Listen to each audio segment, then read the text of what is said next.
Good morning વિદ્યાર્થી મિત્રો.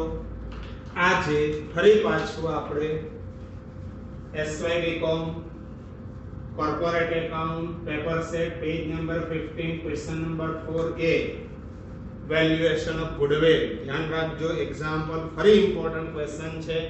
12 marks નો question છે. ગઈકાલે જે કરેલો 10 માર્ક્સ નો હતો, એની આગળના દિવસે કરેલો એક્ઝામ્પલ 5 માર્ક્સ નો હતો. હવે આજે આપણે 12 માર્ક્સ નો એક્ઝામ્પલ જોડે 3 માર્ક્સ ની થિયરી ગઈકાલે લાસ્ટમાં કીધેલું factors affecting valuation of goodwill. આ થિયરી ખાસ કરી જવાની ક્યારેક એક્ઝામમાં 2-3 માર્ક્સ ને લખવા માટે. તો ધ્યાન રાખો. હવે question, the following information of Dasarath Enterprise Limited is made available to you. પહેલું કોલમ છે year 2012 13 13 14 14 15 15 16. Profit 3 4 6 8 continuous rising trend છે. અત્યારે એવું વિચારવાનું, જો એક્ઝામ્પલમાં કશું જ ના કીધું હોય તો વેઇટેડ એવરેજ કરવાનું. યાદ રાખજો, વેઇટેડ એવરેજ ગઈકાલે આપણે વેઇટેડ એવરેજ કરેલું એવું. પણ આવી રીતે કન્ટિન્યુઅસ રાઇઝિંગ ટ્રેન્ડ હોય અને કીધું હોય સિમ્પલ એવરેજ તો ડાયા નહીં થવાનું. ઘણા લોકો પાછા ડોટ ડાયા હોય. ના કીધું હોય તો કે વધે છે ને એટલે વેટેડ એવરેજ કરી નાખે. એક્ઝામ્પલમાં લખ્યું હોય સિમ્પલ એવરેજ તો સિમ્પલ એવરેજ કરવાનું. જોઈએ આગળ શું લખેલું છે. First one, capital employed may be taken as on 31st March 15 amounted to ₹27 lakh. capital employed directly આપી છે તો નોર્મલ પ્રોફિટ શોધવામાં કોઈ દિમાગ ચલાવવાની જરૂર નથી. આગળ second information, normal rate of return is 12% per annum. આના પરથી બધાને નોર્મલ પ્રોફિટ મળે. કેપિટલ એમ્પ્લોયડ 27 લાખના 12% કરો, નોર્મલ પ્રોફિટ આવી ગયો. હજુ આગળ, present value of annuity of ₹1 for 4 years at 12% rate of interest is 3.037. આ તમને એન્યુઇટી વેલ્યુ આપી. હવે ઇમ્પોર્ટન્ટ પોઈન્ટ, જે પ્રોફિટમાં તમારે એડજસ્ટેડ પ્રોફિટ શોધવાનો હોય એટલા માટે ધ્યાન રાખજો પહેલું. હવે આગળ શું લખેલું છે? Stock was undervalued by 20,000 in 2012-13. 12-13 એટલે આ વર્ષનો સ્ટોક અંડરવેલ્યુડ છે. કયો સ્ટોક છે? Closing stock. ખાલી સ્ટોક કીધો હોય એટલે ક્લોઝિંગ સ્ટોક માનવાનો. The stock was undervalued ₹20,000 in 12-13. આનો ક્લોઝિંગ સ્ટોક ઓછો લખેલો છે તો ક્લોઝિંગ સ્ટોક વધારો તો પ્રોફિટ વધે, અહીંયા પ્લસ કરવાનું. તો આમાં શું કરવાનું? માઈનસ. યા તો કઈ આગળ ગઈકાલે કરેલું એ જ છે. And overvalued 60,000 in 13-14. 13-14 આર 13-14 નો ક્લોઝિંગ સ્ટોક ઓવરવેલ્યુડ 60,000 વધારાના હોય તો ક્રેડિટ સાઈડ થી કાઢો પ્રોફિટ ઘટે, અહીંયા ઘટે તો અહીંયા શું થાય? વધે. Next one, non recurring income on an average 9,000. જો હવે ધ્યાન રાખો, દરેકમાંથી 9,000 લેસ કરાય. એવરેજ કાઢ્યા પછી બી લેસ કરો તો એક જ વખત લેસ કરવું પડે. Annual charges 10,000 should be made to cover managerial cost for the purpose of valuation of goodwill. આ 10,000 બી બધામાંથી લેસ કરો કાં તો એવરેજ કાઢ્યા પછી લેસ કરો. જો બધામાંથી લેસ કરો તો દરેકમાં લખવું પડે. એવરેજ કાઢ્યા પછી લેસ કરો તો એક જ વખત લખવું પડે. તો હું આજે આગળના ક્વેશ્ચનમાં ગઈકાલે કરેલો મેં દરેકમાંથી પેલું લેસ કરેલું 25,000 યાદ હોય તો આજે હું એવરેજ કાઢ્યા પછી લેસ કરીશ. યાદ રાખજો. હજુ આગળ, on 1st December 13 major repair was made in respect of plant for ₹30,000 which was charged to profit and loss account. The said sum is to be capitalized and depreciation at 10% per annum under reducing written down value basis for the purpose of goodwill valuation. હવે ધ્યાન રાખો, તમે major repair કરાવો તો એ profit loss માં ના લખાય. ભૂલથી તમે પ્રોફિટ લોસ માં લખી દીધું. પ્રોફિટ લોસ માંથી એક્સપેન્સ હટાવો એટલે પ્રોફિટ વધે. પ્રોફિટ તો વધી જશે પણ એ વસ્તુ 30,000 એસેટ સાઈડ જશે અને એસેટ સાઈડ જશે એના પર ડેપ્રિસિએશન આવશે. ડેપ્રિસિએશન થી પ્રોફિટ પાછો શું થાય? તમારો ઘટે. એટલે પહેલા પ્રોફિટ આગળનામાં હતું એવું, જો એસેટ પ્લસ થતી હોય તો ડેપ્રિસિએશન લેસ થાય. આગળનામાં એસેટ અહીંયા આપણે પ્લસ કરેલી હતી તો ડેપ્રિસિએશન શું કરેલું? માઈનસ. આ પ્રમાણે ક્રોસ જ હોય, યાદ રાખજો. આગળ, for calculating future average future maintainable profit use underline કરજો સિમ્પલ એવરેજ. લખેલું છે સિમ્પલ એવરેજ, પછી આપણે રાઇઝિંગ ટ્રેન્ડ જોવાનો નહીં, સિમ્પલ એવરેજ થી એક્ઝામ્પલ કરવાનું. Ignore income tax in case of fraction rounding off to be done to the nearest rupees. You are required to calculate goodwill at 4-year purchase of super profit and as per annuity method. पहला first method है as per 4 year purchase of super profit method. तो आमा पहलू working हूं करीश calculation of adjusted profit. आ देखो calculation of adjusted profit आ पहलू working net profit as given આગળનામાં ગઈકાલે લખેલું એવું જ છે નેટ પ્રોફિટ એઝ ગિવન। તમને જે નેટ પ્રોફિટ આપેલો છે એ પહેલા લખી દેવા। નેટ પ્રોફિટ કેટલો દેખાય છે જુઓ જી પહેલા વર્ષે મને દેખાય 3 લાખ, પછીના વર્ષે મને દેખાય 4 લાખ, પછીના વર્ષે મને દેખાય 6 લાખ અને 8 લાખ। આ તો બધાને ગમે એવો અભણ હોય એટલે દેખાય। હવે પહેલું તો normal rate of return capital employed છે, એડજસ્ટમેન્ટ નંબર ફર્સ્ટ સેકન્ડ અને થર્ડ એડજસ્ટમેન્ટ થી આપણે સ્ટાર્ટ થાય। સ્ટોક વોઝ અંડર વેલ્યુ, ખબર ના પડતી એટલે વર્કી કરો। કયા વર્ષનો છે 12-13। ખાલી સ્ટોક કીએ નો मतलब ક્લોઝિંગ સ્ટોક। અહીંયા ક્લોઝિંગ સ્ટોક અંડર વેલ્યુ કેટલો ઓછો લખેલો છે બોલો જી। Stock was under valued by 20000 20000 ઓછા છે। આ ઓછા હોય તો આને વધારો પ્લસ કરો, સ્ટોક વધે તો પ્રોફિટ વધે। 12-13 નો પ્રોફિટ વધશે। અહીંયા લખો at closing stock under value. આ રહ્યો 20000 અહીંયા પ્લસ, જો પોઝિટિવ અહીંયા પ્લસ હોય તો પછીના વર્ષમાં અહીંયા શું થશે માઈનસ। યાદ રાખો આ જ ઇમ્પોર્ટન્ટ પોઈન્ટ છે। અહીંયા લખીશ less opening stock under value. બસ થઈ ગયું, આ થઈ ગયું। હજુ એ જ adjustment number information number third માં કીધું છે એન્ડ ઓવર વેલ્યુડ 60000 ઇન 13-14। આ રહ્યું 2013-14। આ પ્રોફિટ લોસ છે યાદ રાખજો બંને વર્ષના। એમાં બી અહીંયા ક્લોઝિંગ સ્ટોક કેટલો ઓવર વેલ્યુડ છે 60000। આ વધારાના છે તો આને કાઢી નાખો એનો મતલબ આ માઈનસ। અહીંયાથી લેસ કરો તો પ્રોફિટ બી લેસ થાય। કયા વર્ષનો પ્રોફિટ લેસ કરો તો યાદ રાખજો 13-14। અહીંયા લેસ કરો less closing stock over value. 13-14 નો ક્લોઝિંગ સ્ટોક 13-14 નો ઓવર વેલ્યુડ 60000 આ 60 માઈનસ અહીંયા માઈનસ તો પછીના વર્ષમાં શું થશે પ્લસ। આને કહેવાય opening stock at opening stock over value. આ બરાબર ધ્યાન રાખવાનું। એના પછી નોન રિકરિંગ ઇન્કમ એ દરેકમાં હોય એટલે એ બે વસ્તુ 9 અને 10 એન્યુઅલ ચાર્જીસ એ એવરેજ કાઢ્યા પછી હું લેસ કરીશ। એના પછી on 1st December 13 major repair was made in respect of plant for rupees 30000। ક્યારે થયું છે 1st October 13। ઓક્ટોબર 13 એટલે આ વર્ષમાં થયું હોય। અહીંયા ધ્યાન આ રહ્યું આપણું પ્રોફિટ લોસ અગેન 13-14 નો પ્રોફિટ લોસ। અહીંયા તમે લખ્યું છે રિપેરિંગ એક્સપેન્સીસ કેટલા લખી દીધા છે major repair was made rupees 30000। આ 30000 અહીંથી મારે કટ કરવા છે, અહીંથી કટ કરું એક્સપેન્સ ઘટે એટલે પ્રોફિટ શું થાય વધે। તો are add capital expenditure on plant and machinery on ક્યારે કેપિટલ એક્સપેન્ડિચર થયું છે 1st December 13। કયા વર્ષમાં થયું છે 13-14। આ રહ્યો 13-14 તો 30000 અહીંયા મારે કરવાના છે પ્લસ। આ પ્લસ તો ડેપ્રિસિએશન શું થશે લેસ। યાદ રાખજો પ્લાન્ટ મશીનરી અહીંયા પ્લસ થયું તો લેસ એડિશનલ ડેપ્રિસિએશન। તમે પ્લાન્ટ મશીનરીમાં 30000 એડ કરશો એટલે આના પર ડેપ્રિસિએશન થશે less additional depreciation on plant and machinery। હવે ધ્યાન રાખજો એડિશનલ આ વર્ષે ના અહીંયા આવશે। કેટલું ડેપ્રિસિએશન આવે એના માટે અહીંયા ધ્યાન તમે આ રિપેરિંગ એક્સપેન્સીસ કર્યો છે 1st December 13 કેટલો એક્સપેન્સ કર્યો 30000।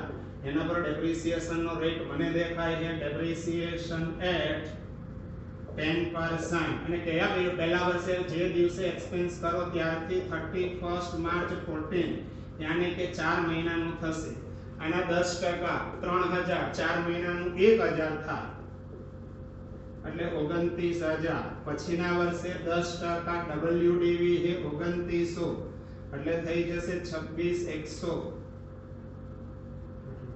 ફરી વાર 10% 2610 આ પ્રમાણે આગળ જવાનું ધ્યાન અહીંયા પહેલા વર્ષે કયા વર્ષમાં થયું છે અહીંયા આવશે 1000 એડિશનલ ડેપ્રિસિએશન લેસ પછીના વર્ષે ડેપ્રિસિએશન થશે 2900 લેસ પછીના વર્ષે ડેપ્રિસિએશન થશે 2610 એ પણ લેસ આ આવી ગયો તમારો એડજસ્ટેડ પ્રોફિટ હવે કોઈ નથી એક્સપેન્સ જોઈ લો જરા નજર કરી લો નથી ઓકે આ આને કહેવાય એડજસ્ટેડ પ્રોફિટ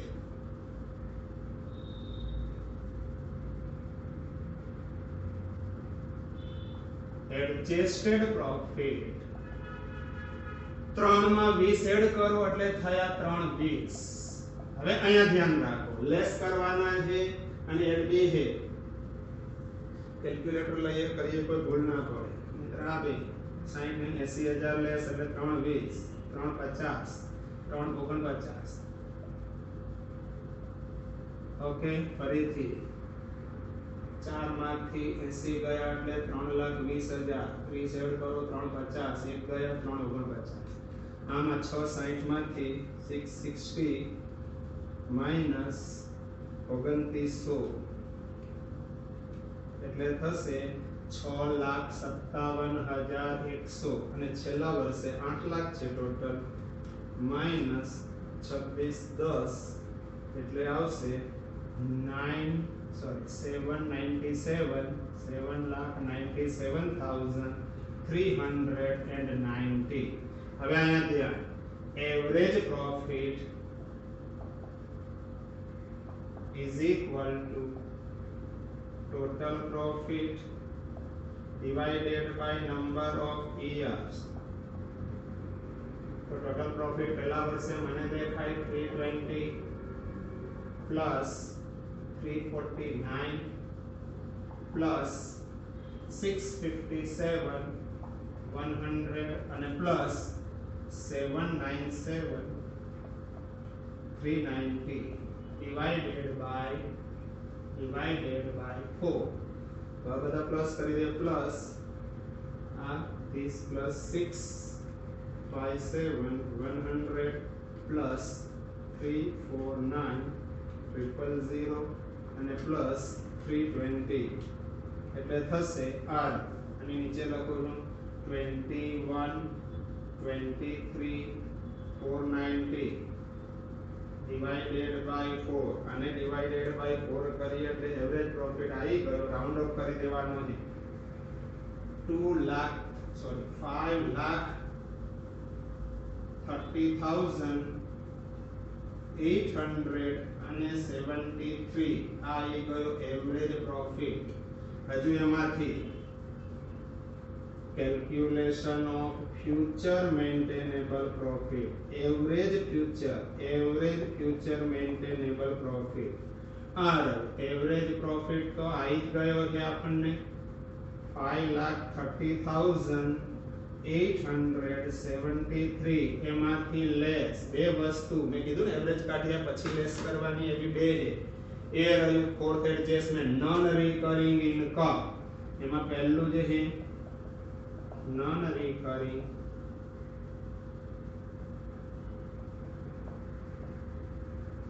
non-recurring income કેટલી છે non-recurring income में જોઈ 9,000 માઈનસ અને હજુ બીજું બી માઈનસ કરવાનું annual ચાર્जेस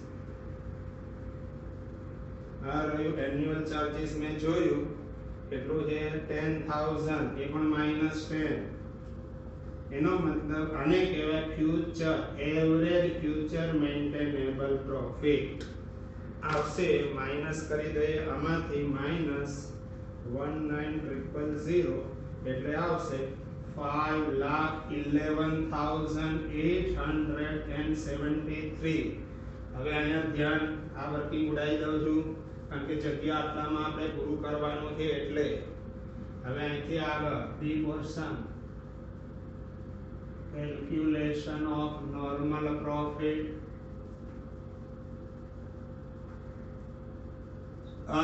normal profit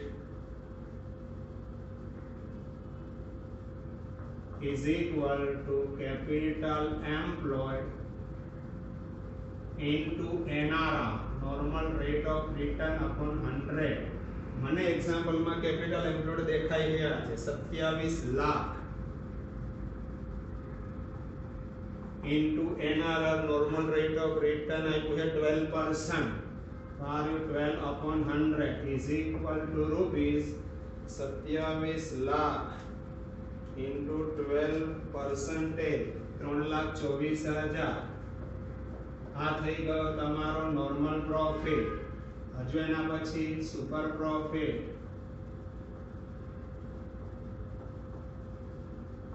super profit માટે આ રહ્યું ફોર્મ્યુલા.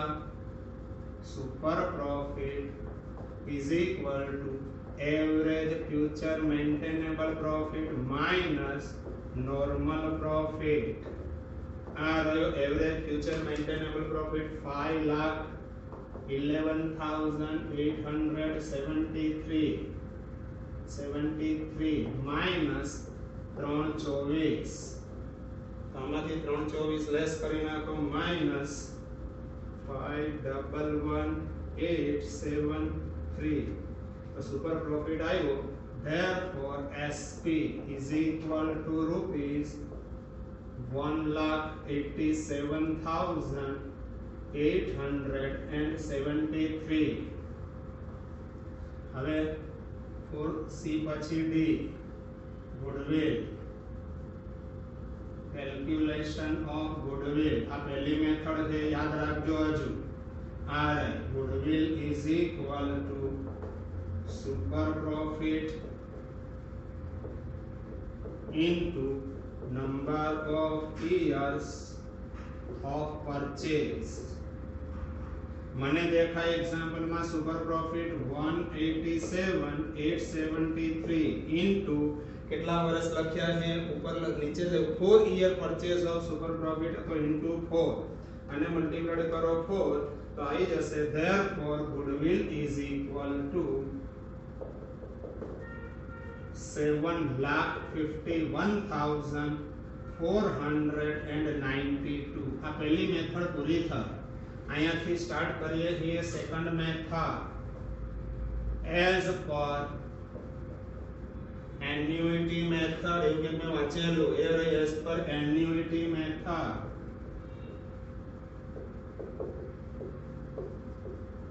એમાં ગુડવિલ નું ફોર્મ્યુલા બહુ એકદમ સિમ્પલ છે. અહીંયા દેખો, goodwill is equal to super profit into annuity value.